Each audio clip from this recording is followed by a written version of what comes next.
Moms kitchen আপনাদেরকে স্বাগত। কাছে এবং দূরে, দেশ এবং দেশের বাইরে আমার ভিডিওটা যে যেখান থেকে দেখছেন, আপনাদের কাছে আমার অনেক অনেক ভালোবাসা দোয়া রইল। আশা করি আপনারা ভালো আছেন।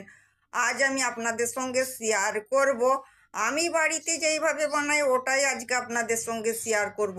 আজ আমি আপনাদের সঙ্গে শেয়ার করব চিংড়ি ভুনার রেসিপি। আপনারা আমার সাথে থাকুন, দেখতে থাকুন। এখানে আমার আছে চিংড়ি মাছ। চিংড়ি মাছটাকে আমি কুটা বাছা করে পরিষ্কার করে ধুয়ে নেব। এখানে আছে আমার চিংড়ি মাছ, ভালো করে কুটা বাছা করে পরিষ্কার করে ধুয়ে নিয়েছি। এখানে আছে টমেটোর, পেঁয়াজ, কাঁচা লঙ্কা আর রসুন, মিক্সিতে পেস্ট বানিয়ে নেব। গ্যাসটা অন করে একটা কড়াই বসিয়ে দিয়েছি। কড়াইটা আমার গরম হয়ে গিয়েছে। এর মধ্যে দিয়ে দিয়েছি তেল। তেলটাও আমার গরম হয়ে গিয়েছে। আমি একটু জিরের ফোড়ন দিলাম।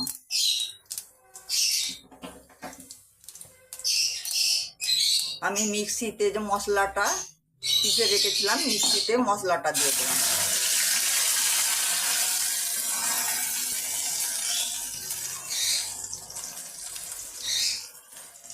একটু পানি দিয়ে দিলাম মিক্সিটা ধুয়ে।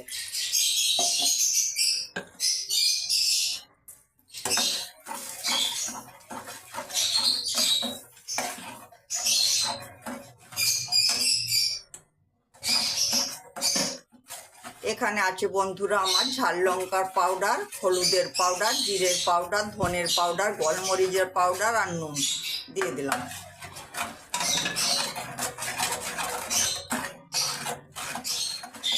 মশলাটা আমি 1 মিনিট কষিয়ে নেব। আজ আমি আপনাদের সঙ্গে শেয়ার করব চিংড়ি মাছ ভুনার রেসিপি। আপনারাও বাড়িতে এইভাবে চিংড়ি মাছ ভুনবেন, আশা করি ভালো লাগবে। আর একবার বানালে আপনার বাড়ির সকলে আপনার কাছে আবদার করবে, বারবার বানাতে বলবে। একবার খেলে বারবার খাবার ইচ্ছা করে। আর চিংড়ি মাছ ভুনা তো বন্ধুরা গরম গরম ভাতে খুবই ভালো লাগে। এই মশলাটা খুবই ভালো করে 1 মিনিট কষিয়ে নেব।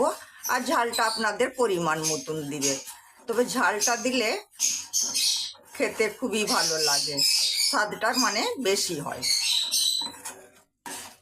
আমি 1 মিনিট কষিয়ে নেব। আমার 1 মিনিট কষানো হয়ে গিয়েছে বন্ধুরা। এখানে যে মাছটা আমি কুটা বাটা করে পরিষ্কার করে ধুয়ে রেখেছিলাম, চিংড়ি মাছটা দিয়ে দিলাম। চিংড়ি মাছটাও দিয়ে আমি 2 হাতা এইভাবে নেড়ে চেড়ে নেব।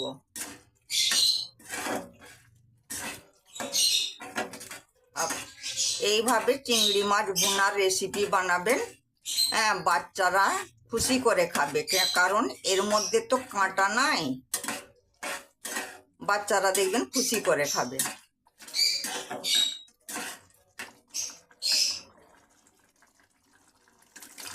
অল্প পানি দিয়ে দিলাম। 2 মিনিটের জন্য ঢেকে দিলাম। 2 মিনিটের জন্য ঢেকে দিয়েছিলাম বন্ধুরা। আমার এই মাত্র 1 মিনিট হয়েছে। এখানে আমি ধনে পাতা কুচি দিয়ে দিলাম। ধনে পাতাটা আপনারা দিতেও পারেন, নাও পারেন, কিন্তু ধনে পাতাটা দিলে চিংড়ি মাছ ভুনার স্বাদটা আরও বেড়ে যাবে। আর আমি 1 মিনিটের জন্য ঢেকে দিলাম।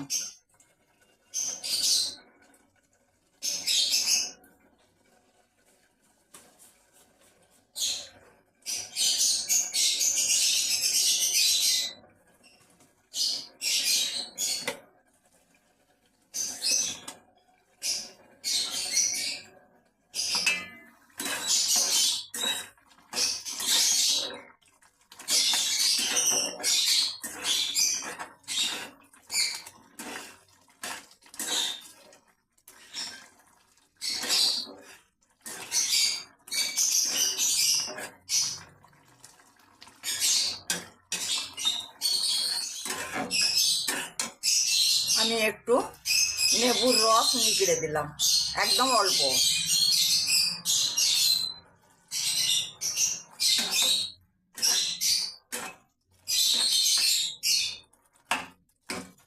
আবার আমি কিছুক্ষণের জন্য ঢেকে দিলাম।